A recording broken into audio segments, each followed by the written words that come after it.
What is up, retro movie fans? My name is Andrew Jassic alongside Matt Thrash. Welcome to the Retro Rental Review. And today we're going back in time to July 20th, 1984 to check out The NeverEnding Story. Yes! I know you're excited. I had to give it You're time not before excited? I started going. No, I'm excited, but I just know that as soon as I say the title, you're just going to be, because, we like these reviews. We only pick the things that we like. So I know... I could tell. I was like, I don't want to go through the whole intro because I know you're going to interrupt me with a yes! Roger Cobb. Yeah! Yeah! Starring Noah Hathaway, Barrett Oliver, and Tammy Stronach. Stronach. I don't know. Stronach. Directed by Wolfgang Peterson. With a budget of $27 million, it grossed the box office at $20 million. I guess making it a box office failure, but I heard this film is tremendously successful financially, but I think when it first got into the box office, it didn't do very well coming into the gate. Or coming out of the gate. Yeah. I can see that. Yeah, I can see that too, because it's not like, it really is. It's one of those things that have to kind of grow on you like a fungus. And there's like no big time actors or actresses in it, No, there's not. A lot of first timers. Yeah, I've never heard of any of these people. So, IMDb gave this film 7.3 out of 10, which is kind of high for IMDb. So you got to give them a little bit of credit. That's not too bad. Shocking. Obviously, a cult classic. I love The NeverEnding Story. It's probably one of my absolute favorite films as a child growing up. I showed it to my kids, and they weren't necessarily invested, but they cried at least one part, and we all know that part is because we all cry. I cried during that part too. Like, I'm 40 years old. Was it the part when they saw all the books and they started crying because they didn't know what it was? But anything but those. Oh, DVDs. Oh, books. You think you're in Blockbuster, but you're really at Barnes and Noble. All right, well, without further ado, let's check out The NeverEnding Story.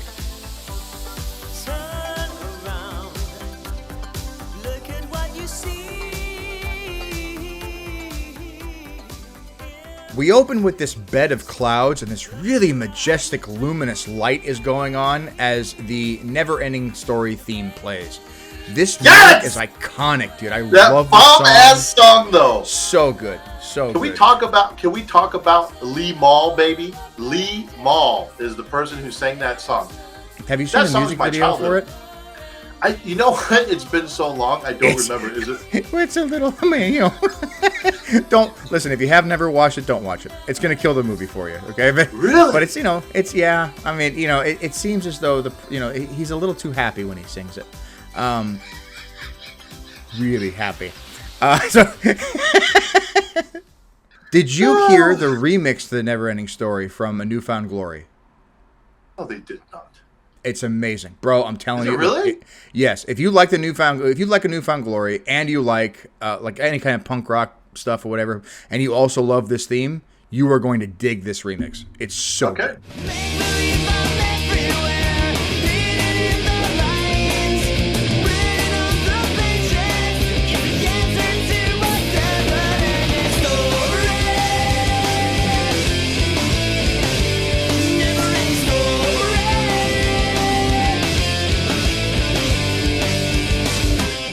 So Bastian is having breakfast with his dad and tells him that he had another dream about his mother. So apparently his mother had died. So his father basically says, suck it up and start being a man. It's insane, isn't it? His dad is like the coldest, just a prick. And he's what an the asshole. Fuck was that drink he was making? That weird orange juice shit. Is that like an orange Julius? Weird. So gross. Every time I watch that part, I'm just like, oh. It's really weird too because it's not his dad is like a bodybuilder or anything. He's just a normal everyday. He's your everyday guy. So I remember being a kid and being like, "Is this what adults drink? Is this what they're supposed to drink?" And it's weird because when he takes the sip and he licks his lips, it's just like, oh, there's still egg juice on there. There's still egg blood on that.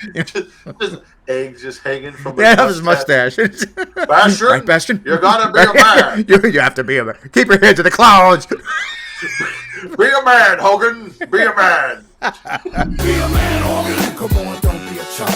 I never thought a hawk would go wild like a punk. Bastian's dad also tells him that he knows that he's been goofing off in math class and drawing unicorns in his math book, and tells Bastian to keep his head out of the clouds and his feet on the ground. Yeah.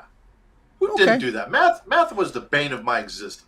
It sucks. Yeah, it totally sucks. But obviously Bastian is having a hard problem, being in this reality that he has. He just, his reality sucks. His mother died and his father's an asshole and, he doesn't like math. It is what it is. Apparently his dad doesn't like anything cool. I don't like unicorns. I don't like unicorns. Unicorns, booey, humbug. The boo-earns. That's right, boo-earns. Are you saying boo or boo-earns? I was saying boo-earns. As Bastian is walking to school, he meets up with some bullies. So it's funny because you had mentioned earlier that one of these bullies that you may recognize as another bully from another film is Belch from It. Yeah, which is kind of exciting because you see that and you're like, I see it. I totally see his face because he has a really. Belch. This is and listen, and I don't want to say this about kids because all kids are pretty or whatever. That's fine. If you want to believe that, this kid's is an ugly kid. He was probably an ugly baby. I guarantee he's an ugly adult. He's an ugly kid. He just has that look, especially when he's chewing gum. It's just like it's weird, isn't it? Like the way he smiles. Like, hey, we're gonna get him. It's fucking weird. They're weird. But yeah, like the way they looked at each other and went, ha. I'm like, here it comes. What are you gonna do to that boy? What you gonna do with those pies, boys? So Bastian runs away after they try to get some money from him, and obviously he has no money, so they throw him in a dumpster. The good news is that Bastian is able to get out of the dumpster very quickly and walk back around the corner where he runs into the bullies once again. Oh, no, not again! I love it. No, not again! Where do you think you're going, Whip? Bastian ends up finding sanctuary inside this old bookstore. And this old man tells him to go away because he doesn't like kids. Get out of here! I don't like kids. I don't like kids. And Bastian, it's weird about something about the 80s. Well, yeah, that's great, and that's fine, and they always had that, like, some weird thing about the 80s movies. They always had, like, this old grumpy person that did not like children, but somehow, came around at the very end, or something like that, you know what I mean? But this old man was just talking all this shit to Bastian, and Bastian's like, I want to hear more stories, And it was weird because he, got, like, this close to him, Yeah, and I love when Bastian starts reading off the books that he's read. I read Treasure Island, I read this, I read that, and I'm like, oh, man, we got to review those movies. Treasure Island. Peter Pan. Lord of the Rings, you say? Lord of the Rings, you said? That's a good one. What, Matrix? Did I hear Matrix? Say it, you bastard. Say it. I've read Terminator 2 Judgment Day. What? Yeah. With Arnold Schwarzenegger. What? You have to read that. I've read The Matrix. I've read all 3 Lethal Weapons. I read Pootie Tang.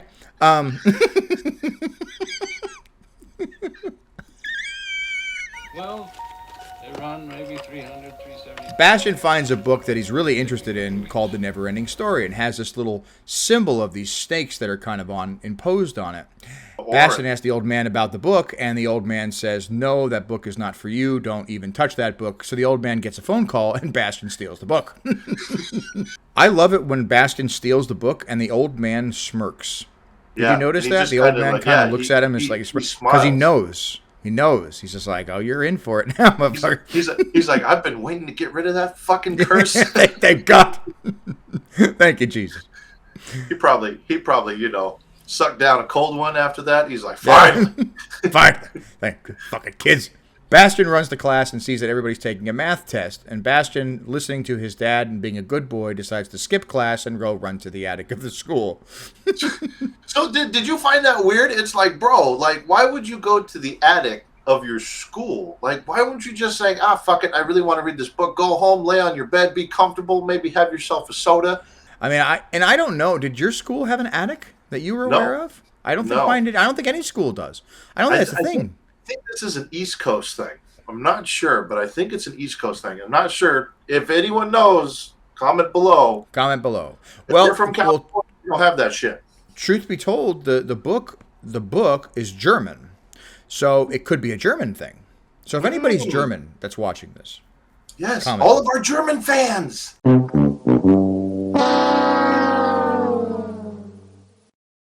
As Bastian starts to read the book, you start to get the transition into the world of the book. So now we have all of these creatures that are in this forest, and you hear this weird crashing through the woods. We enter in the rock biter, who tells these little guys that this thing called the Nothing is sweeping through his part of Fantasia. Yep. So they all make a plan to visit the ivory tower and ask the Empress for help. I don't like this part of the movie. I don't like these characters at all, and I'll tell you why. There is obvious, and I don't know why, but there is obvious dubs over, like their voices they're like lip syncing something, and it does not match. Nighthawk, this could be serious. Rockbiter, what you have told us is also happening where I live in the West. I know what it is. I know what it is. I know why you don't like this scene. It's because the Rockbiter had a badass big wheel, and you didn't have one. I wish I had a badass big wheel. Yeah. That's true. That's true. I had a big wheel, so I was all about the Rockbiter. Oh, that's right. That's right. Yeah, he's one of me. Yeah, no. He's me. At least he wasn't the pillow biter. Move this man! That's horrible. The something.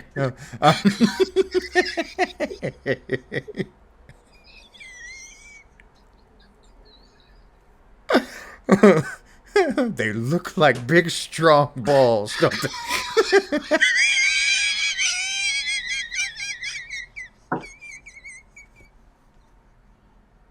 I never knew it was that beautiful. And once they see the ivory tower, you hear this really nice, majestic music, and this light is shining on this beautiful tower, kind of encompassed by all of this magical rock. When they get in to see the Empress, they are greeted by this guard who tells them, and everybody else in Fantasia who has come to seek the Empress's help, that she can absolutely do nothing for them because she herself is sick and dying, because the Nothing is taking over her whole land. And then also, you know, of all the things there, did you see the creatures with two faces? Yeah. Don't turn your back on them. Don't do it. Are you stupid?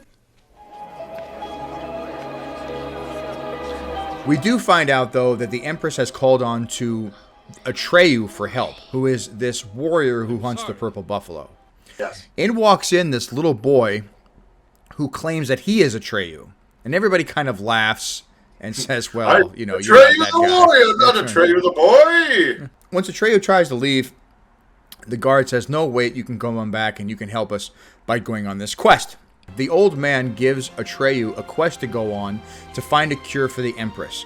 He must leave all of his weapons behind and takes with him the Orin, which is this necklace that has the same symbol as on the top of the NeverEnding Story book that Bastian stole out of the old man's bookstore. Right! The Orin is supposed to protect him on his journey, which is why Atreyu must leave all of his weapons behind. Yes. That's pretty stupid. Cool. Yeah, no, it's kind of not stupid. Cool. It is cool. not cool. Because it's if cool. he had his weapons, this movie would be 15 minutes. No, because, and I'll tell you why it matters. Because he would shoot his bow. No, I'll tell you why it matters. Because Atreyu's quest, the end result of Atreyu's quest was not to fight anything. It was to find something, which his weapons would not have helped him do anyway. Since you got your degree, and you know every fucking thing. We then get shots of Atreyu riding Artex, his beautiful majestical horse, through all of these fields. It's really cool. I like the music that's going on, scenery, all these different long shots. It's great. Yes. But we then cut to a very dark part of the woods where we see this silhouette of this evil-looking black wolf type thing. We don't know what this is yet. Scared the shit out of me. It was fucking scary. It was fucking scary. And that's why this movie has like such a long-lasting effect on kids. Like, because when you see it, it's like there's these things in there that you don't normally see in a kid's movie that will really fucking scare the shit out of you. You know, like this wolf being one of them. We then get a shot of Atreyu wrestling with Artex and trying to eat something, but trying to conserve his food. At the same time, we see Bastian also eating his peanut butter and jelly sandwich that his dad packed for him for lunch. Yeah. And Bastian looks at it and says, no, not too much. We still have a long way to go. After one I hated this fucking kid. Me too. He He's a fucking annoying. You know what I mean? Like, you know, I get the character is nice, but he's just such a fucking prima donna. We still have a long way to go. Even as a kid, I was like, I'd punch him square in the face. Right? And that was the thing, is like, I would bully this kid. But I would bully this kid. I would bully the fuck out of this kid. Seeing this eating scene, you know, when I watched the movie last night, I was like, you know what? Gary Busey has ducked us like too many times. So we're not doing breakfast with Busey. So you know what? I'm going to say it right now. Get ready, Andy. Get ready for the hashtag. We're going to do Num Nums with Noah. Put it up, baby. So Noah Hathaway, if you're out there, Noah Hathaway, we're gonna eat snacks with Noah Atreyu. Well, there it is. We can't, you know, it has to. Everybody comment to, you know, Num Nums with Noah. Num Nums with Noah. It's gonna be fantastic. Have you seen grown up Noah Hathaway? Yeah, he looks like a dude. I mean, he looks better than grown up Bastian. Have you seen grown up Bastian? Bastian. Can we talk about how Bastian looks? He looks like every year his like sole purpose is to go to the Red Fair. It's great, you know. It's something about being an artist that does that to people. It just makes them fucking weird looking. It makes you look like a miner from the 1800s. It does. It does. Well, you're cotton picking, never-ending story. Blue. Don't go down that path. Down that road, I'll tell you. Yeah, it looks like he's growing out of his hair. The top of his head is growing out of his hair, but it's like resurfacing around his face.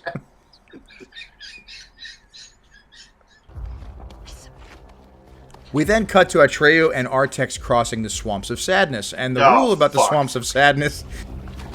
Everyone knew that whoever let the sadness overtake him would sink into the swamp. You're doing fine, Artax. We all know what's going to happen here. The scene's still touching. You know, it still hits. It still makes you fucking sad to see it. And I think especially because you don't see anything like really happening outside of like this fade to black and Atreyu's call to like, please. Yeah. I won't give up! Don't quit! Artax!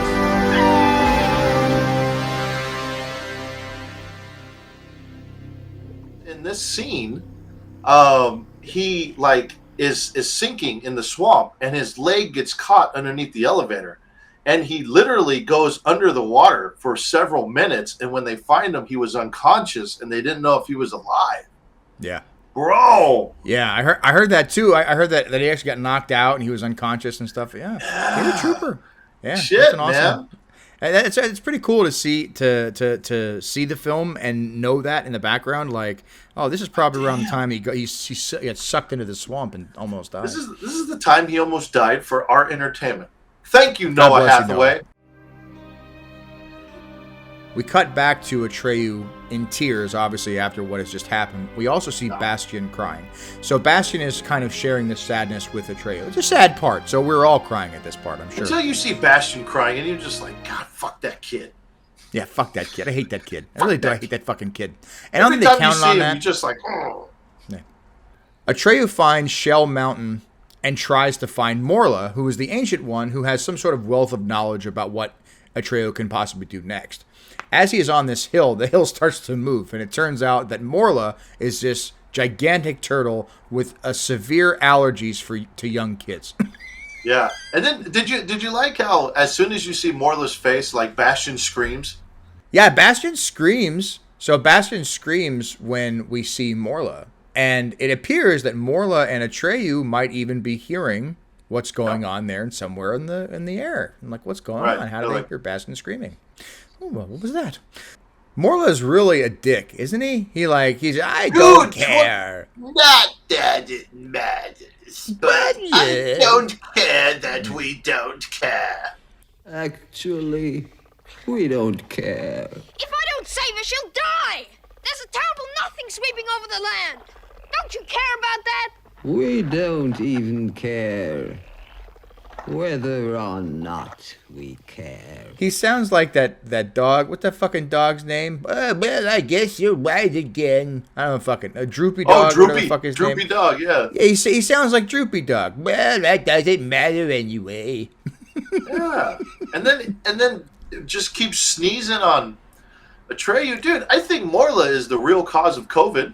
Morla does tell Atreyu that he needs to seek out the Southern Oracle, which would be impossible to find considering it's 10,000 miles away.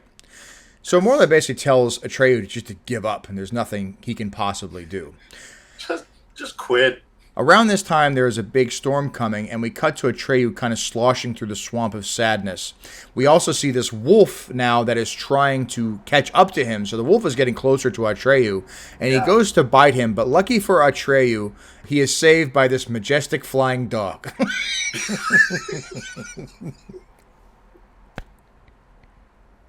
After several days, Atreyu wakes up, and he is all clean, and his wounds are dressed, and he is next to this gigantic dog who is sleeping. He tries to sneak away.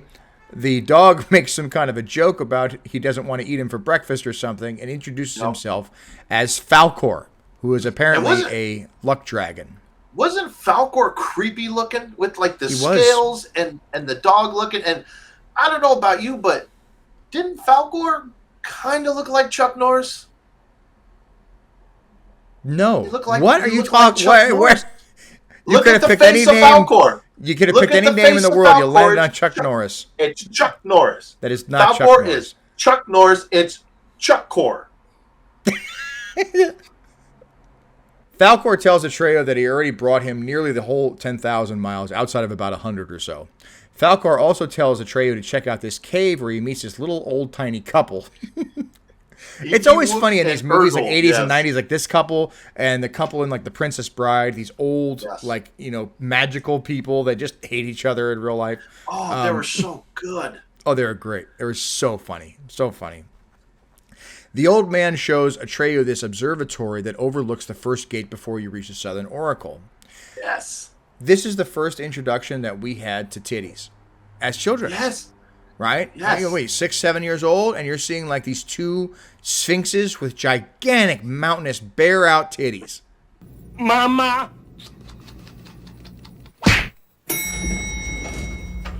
The kind of mystery and the fantasy in this whole scene actually ignited my interest for mythology. I know you're big into mythology. You're big into like Greek mythology and things like that. So yeah, I could see that. Yeah, totally. Yeah, it was everything. Definitely. It was everything about this scene. The tits, the beams, the little knight, everything. It was just the scenery. The scenery in this movie is just chef's gorgeous. Kiss. Yeah, it's gorgeous. It's really nice. I love this very desolate desert where you see nothing but these two sphinxes and the wake of this beautiful night starry sky in the background. It's really neat. Yeah, that's true. That's true. Love it.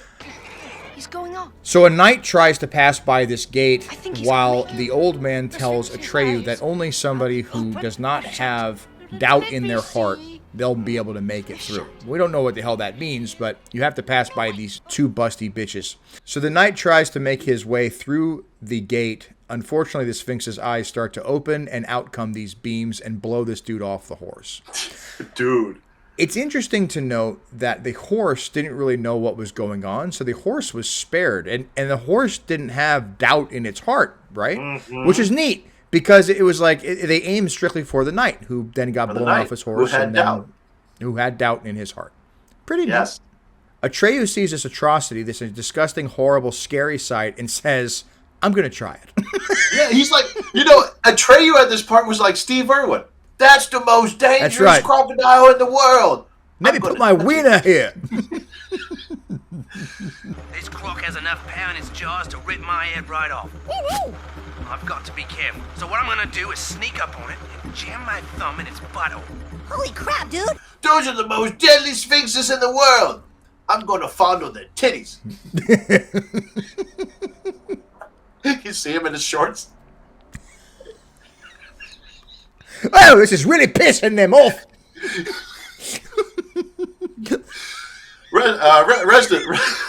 Rest in peace, Steve Irwin. We love Sorry about that. Yeah. Hey, what's up, all our Steve Irwin fans out there? Oh, you alligator fuckers out there. Atreyu starts walking through the gate and is doing very well up until the point where he sees the knight's mask come off and you see this burnt skeleton underneath. Crispy body. That's when he starts to get scared. And then the eyes start to open. This is a very intense scene. The old man is yelling at him like, be confident, don't doubt yourself. And Bastian is yelling in his little fucking safe space up there. Be confident. Telling Atreyu to run. So Atreyu runs and just barely misses the Sphinx eyes shooting the beams of light at him. It's a pretty cool scene. Like, seriously, awesome scene. The old man is very excited, tells his wife and Falcor that Atreyu made it. However, the next gate is even worse than this one because the next gate is this mirror gate where you actually see your true self. And faced with their own true self, people could run away totally terrified and screaming. Yeah, and you know what? I was thinking, I'm like, I never got why this was like the second gate because it's not that bad. But then it's not that bad. I was also thinking, what would happen if you and I went up to that gate? I think we would walk up and be like, "You are an asshole," and we would just be like, "I accept that." I knew that. Pass. All right, Oracle. Oracle's that way. Enjoy some free snacks on the way in. Don't forget your popcorn. We have bottled water and some peanuts.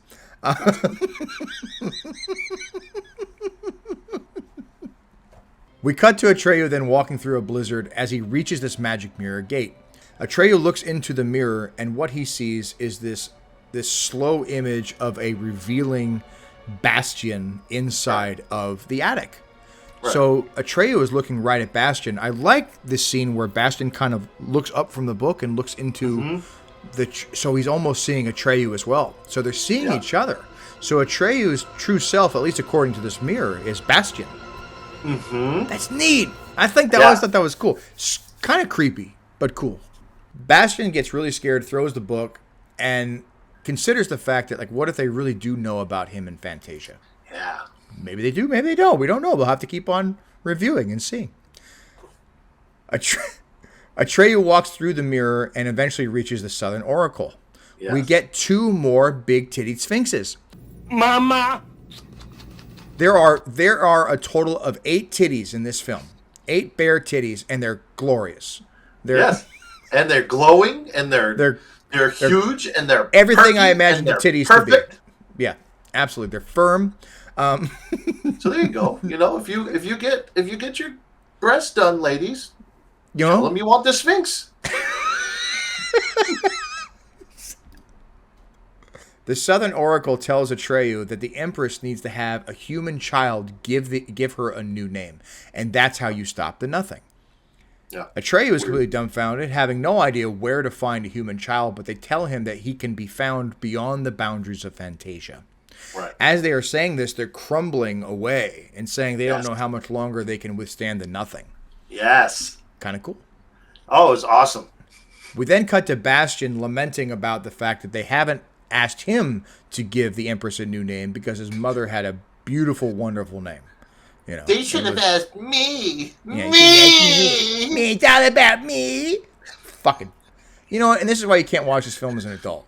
Right? You have to watch it, or you can't watch it with a critique in mind. You have to watch. You have to take it with a grain of salt and be like, "Sure, this is cool," because there's a lot of ridiculous shit in here. Innocent. You have to be an innocent child. You have to be innocent. Not all fucked in the head like me and you. We are ruined. Yes. We then cut to Atreyu riding Falcor through the thunderstorm because he's very now close to the nothing. Right. He gets knocked off, loses the Orin, and falls all the way down to this beach area.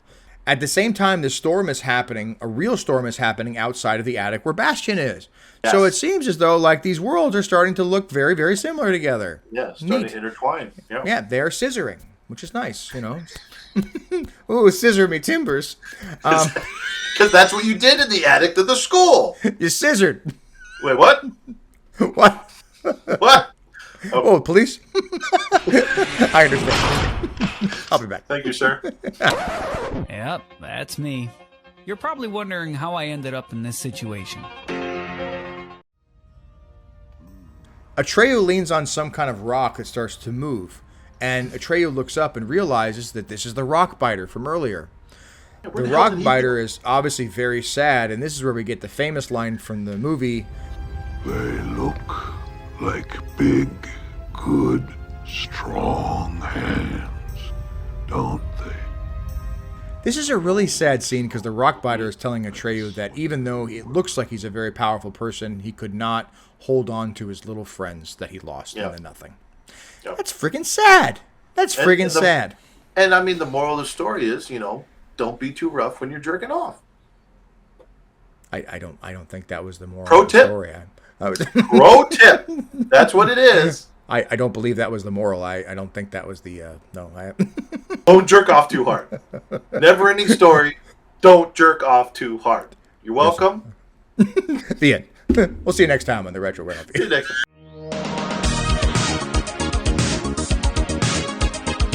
The ground starts quaking as Atreyu comes face to face with this big wolf character that we have seen earlier that is trying to kill him.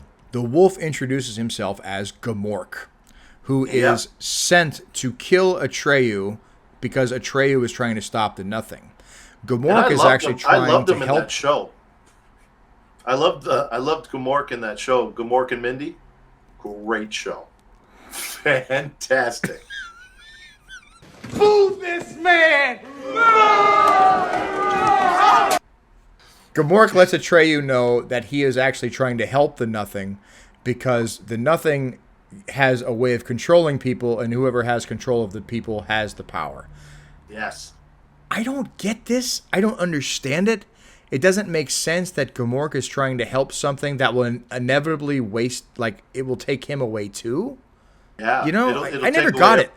I never understood it. It's just like, okay, well, you're trying to help, why are you trying to, I mean, that means you're gone too. Like, no, there's no power to be had. There's nothing. There's literally nothing. That's the name of the thing you're helping, is nothing.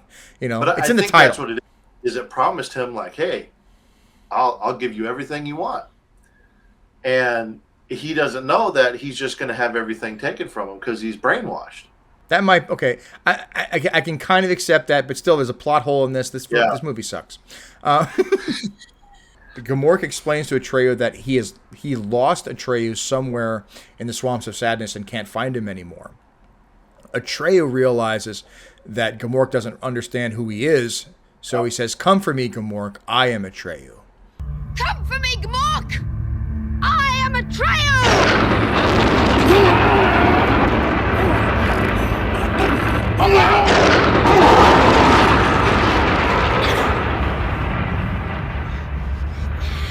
If Gmork just shut the fuck up. I don't know why the bad guys in the 80s and 90s had to reveal their entire plan, but if he just shut the fuck up. It's the Bond villain theory, dude. Well, at least tell me the details of your plot for world domination. I'm not going to fall for that one again. Dude, seriously, this scene pissed me off so much because you're literally waiting for the confrontation between Gmork and Atreyu the entire movie. And what does Gmork become? The fucking Boba Fett of the movie. He really is. Yeah, that's a really good way to fucking explain it. A really good way to fucking explain it. There was this anticlimactic sense about it where nothing really happened. So, in a way, and this is the truth, Gmork, if they had cut all of the scenes with Gmork in this film, you never would have known the difference. It's the exact same movie. Falcor finds the Orin in the ocean, and then Atreyu, as he is almost being swept away by the nothing. Fantasia is now completely gone, and all we see is little fragments flowing through the sky. As Atreyu is riding Falcor, he asks the Orin to guide him to the ivory tower if it still stands. They end up reaching the ivory tower, and Atreyu tells the Empress that he has failed her. Yeah. But she tells him that he has not failed her because this whole time he actually brought a human with him. Right. Then we cut to Bastian saying, "What?" The Empress tells Atreyu that this human that has been with Atreyu the whole time is sharing his stories, just like others are sharing his. This is where we get into the point where she's not talking about necessarily Atreyu and Bastian anymore. She's talking about you and me. She's talking about us watching this film, who are sharing these stories and experiences, those who cried for Artex, those who got scared with Gamork. That's why this movie did those things, so you feel these things these characters gave you as a kid, and that come to, like, when it clicks in your brain, like, oh my God, she's talking about me and you. You know, that's neat, right? That's fucking cool. Yeah, and neat. you know, to come from someone who looks completely lost when you first see her. Didn't she look like a dementia patient? Like, when you first come in, you tell them, like, hey, it's time to take your medication. And she's just like,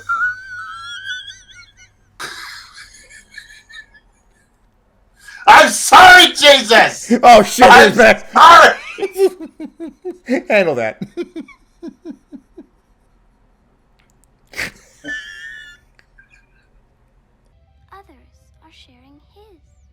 Atreyu asks the Empress what he needs to do with this human, and she says the human needs to give her a new name. Right. During this time, Bastian is trying to explain all this away as being like, this is just a story. There's no possible way that this is actually happening. As the Empress is saying, call my name, do what you dream. This is really sad. Like, you see the tears coming through, and it's like, it's a real touching scene where Bastian is just like, I can't because my dad told me not to. Bastian finally relents and says, I will do it. I'll save you. I'll do what I dream. Goes to the window as a storm is going and says this name that is not necessarily well heard, but I think years later we all kind of, we know what it is. But what did he during say? this time you can't hear. So it's clear in the book that in the book it's clear, and then even if you look at it back, you can kind of dictate what it says, but he says Moonchild. That's the name of the thing. Moonchild.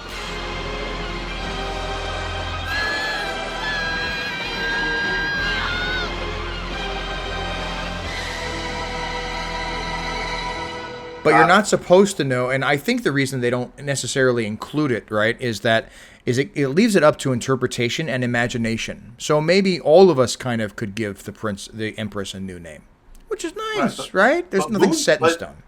So Moonchild. Because this movie was in like in '84, we're just coming out of the fucking hippie movement a couple years earlier. Mm-hmm. So his mother was this meth smoking hippie, and no wonder she died. She probably OD'd on PCP. She died on. She had no teeth.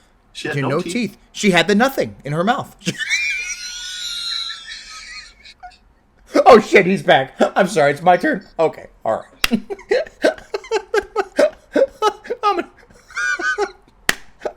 I'm gonna go over there.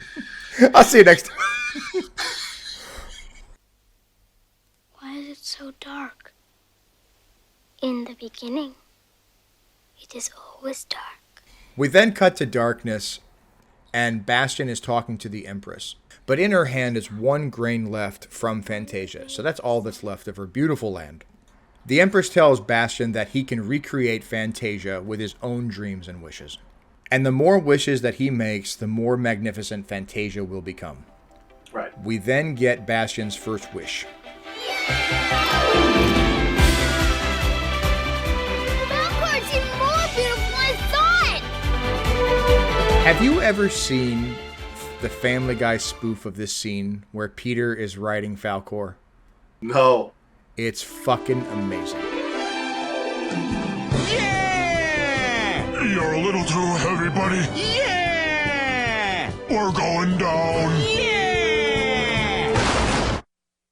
Yeah! I bet it's better than this actual scene where Bastian wouldn't shut the fuck up the entire time. Yeah! Falcor, it's wonderful! Yeah. It's like nothing never was! It's like, dude, can you shut the fuck up and let us enjoy the happy music and the fact that Fantasia is back? You're just sitting there ruining the entire fucking scene, Bastian. Bastian was the worst part of this film. He really was. He was the worst fucking part of this film. He really was.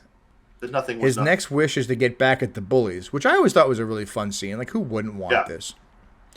At the end of the bullies getting their just due desserts, we get a narrator. Bastian made many other wishes and had many other amazing adventures. Is this fucking necessary? He was never there. The whole film was successful until this. Like, it wasn't like it's like he knew, like, it was like the brother of the director or something is like, hey, can I have a small part in this? Well, that's another story. Like, you fucking, you loser. It was not Bastian needed. made many wishes before he went back to the real. Shut the fuck up, bro. Yeah, fuck off. Just play the song.